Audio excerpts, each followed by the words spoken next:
What it is, I'm your host, Talking Face, and this could be news brought to you by Royal Family Studios. Thank you for joining us. It is getting closer and closer to Judgment Day for the Democratic Party, because amidst some type of miracle that Joe Biden pulls out, Saturday, it seems that Bernie Sanders will get the Democratic nominee.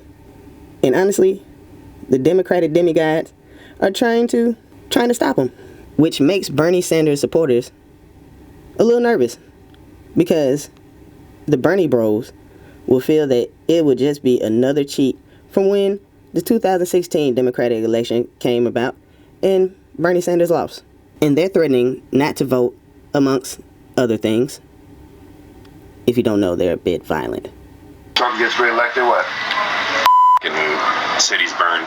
Guillotine the rest. I'm ready to start tearing bricks up. I'm gonna learn how to shoot and go train. I'm ready for the revolution. What Bernie did was he inspired people and he created a movement. Doesn't get the nomination, or it goes to the second round at the DNC convention. Milwaukee, it'll start in Milwaukee, and then when the police push back on that, and other cities. If your speech is calling for the elimination of people based on race or gender or religious, like for whatever reason, like things that people can't change, then you should expect a violent reaction. And you deserve a violent reaction. I feel that Bernie Sanders will get the nomination. Not for my vote, because I'm voting for Donald Trump 2020. But I'm indifferent on it, because on the one hand, I feel that it would be an easy win for Donald Trump, because the country as a whole does not want a communist in the White House. But on the other hand, it's kind of scary that 40% of the country will vote for Bernie Sanders, a known communist that hides under the term of democratic socialist, which, I mean, what is that really? Mainstream media played a major part in this whole Bernie Sanders leading the Democrats, because they refused to ask him any real questions or run any actual news story on his policies. I mean, the man truly is a communist in every sense of the word. He believes that the government should take care of him, and he's been living that way for the last 90 years. The man's had a government job since his early 30s, and before then, he was living on the commune and got kicked off because he was too lazy. Do you know how lazy you have to be to get kicked off a hippie commune? You have to not do nothing at all and eat everything.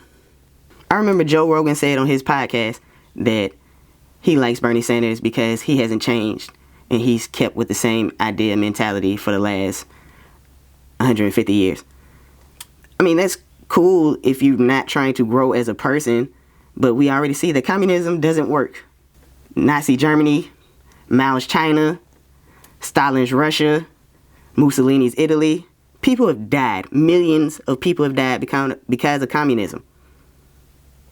But it's funny because Bernie Sanders, for his honeymoon, he decided to go to Russia, the old USSR. And he was seen drinking, shirtless, singing songs about old communist Russia. Talking about Venezuela and the things that the people of that country have to do to eat, having to stand in line for food. I mean, he said this. You know, it's funny, sometimes American journalists talk about how bad a country is because people are lining up for food. That's a good thing.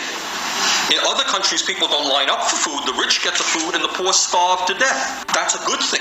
How could you think bread lines is a good thing? This is how you have people starve. People not getting enough food. He's also been a huge fan of Fidel Castro, even though Fidel Castro was a bit of a tyrant, arresting dissidents, killing people. I mean, people literally fled Cuba on the back of car doors trying to get to America to escape Fidel Castro, and Bernie Sanders praised him, and he still praises him to this day.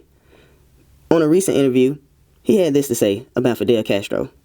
Educated their kids, gave them health care, totally transformed the society. We're very opposed to the authoritarian nature of Cuba. But it's unfair to simply say everything is bad. You know, when Fidel Castro came into office, you know what he did? he had a massive literacy program. Is that a bad thing? Even though Fidel Castro did it? There's a lot of dissidents imprisoned in Cuba. That's right, and we condemn that. Unlike Donald Trump, let's be clear, I do not think that Kim Jong-un is a good friend. I don't trade love letters with a murdering dictator. Vladimir Putin, not a great friend of mine. Now, the funny thing is, Fidel Castro was a dictator. And if you ask him about anything in the United States and what's good about the United States, he pretty much does the inverse of that, saying that the United States is a terrible place and we have poor people and homeless people and we have to pay for health care. And, like, he hates America but loves dictators. And when asked about this again at the debate and after, he kept saying that Obama felt the same way. What I said is what Barack Obama said in terms of Cuba, that Cuba made progress on education. Yes, I think, really? Yes, because there's no comparing those two continents. What Barack Obama said is they made great progress on education and health care. Obama was a terrible president too, and a terrible nominee. He was 2 inches away from socialism.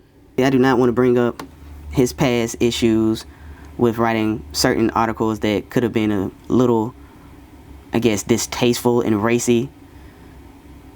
Because a few articles he wrote about, women having fantasies of being raped by 3 or 4 men and children in order to stop the pornography industry should explore each other's bodies at a young age. But I'm not going to act like the mainstream media does with Trump. I'm just going to bring you up stuff about things going on right now. I just want to bring that to your attention. His policies wouldn't work. Starting from free college education and student loan forgiveness, completely wiping out student debt. That would sink the economy. Also, his policies on healthcare. He even said out his mouth that he didn't know how much it would cost, but it'll be around $30 trillion. We do not spend $30 trillion in 10 years as a country, but he wants to do it on the first day. These are things that he said that he wants to do on the first day. He wants to stop funding to the wall. That's a dangerous thing, especially at the time where we're having this coronavirus outbreak. And in Europe, they're experiencing it because they have open borders. And they're going through a little bit more trouble than we are over here because despite what the news wants to say that Trump started the virus or that he's a reason for this pandemic or he's the cause of it, his actions actually kept us in the double-digit range while other countries are experiencing hundreds and thousands of outbreaks. Because if you don't know this, people from other countries bring foreign diseases. Do you remember what happened in the discovery of America with the Native Americans? Yeah. The sad thing is that Bernie Sanders benefits from the free market because he became a millionaire after he wrote a book. And he told other people, you could be millionaires if you write a book too. Okay. But you don't support capitalism, so why are you selling it? Mayor Mike Bloomberg got in a good little shot at this whole little point that Bernie Sanders, you're rich. What a wonderful country we have. The best known socialist in the country happens to be a millionaire with 3 houses. What I miss here? Well, you'll miss that I work in Washington, house 1. That's the first problem. Live in Burlington, house 2. That's good. And like thousands of other Vermonters, I do have a summer camp. Forgive me for that. Bernie Sanders really didn't have a good response. That was a terrible response. You have a summer camp, and a lot of people in Vermont have summer camps like that. Y'all just have all those summer camps? That's crazy. Capitalism works. This country was founded on capitalism and a free market. That's why we're doing so well. That's why so many people want to come here, is because of the freedom that we have in this country that has been given to us by the Constitution, recognizing our God-given rights. Communism is the antithesis of that. Communism works on an atheist mind frame. If you don't believe me, then think about the different communist nations that were around in history. Like I said, Nazi Germany. 6 million Jews died. They were slaughtered. Stalin, millions of people were starved out in Russia, died. The Gulag, you know, stuff like that that actually happened. In Mao's China, people getting slaughtered by the thousands. It kills people. And that brings me to another one of Bernie Sanders' policies. He feels that abortion should just be anytime, anywhere, whenever the woman decides. But the thing is, you're killing a human being. Now, in an atheist mind frame, that is not a human being. But within the Holy Bible, as soon as conception happens, that is a person, an individual that was created in God's image.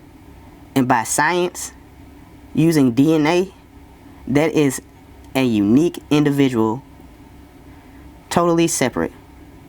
It is not just a clump of cells, because if you leave that clump of cells to its natural design, it forms into a baby, which forms into a full, living, breathing adult. I can't agree with abortions at all times. But the thing is, Bernie Sanders can, because he's an atheist.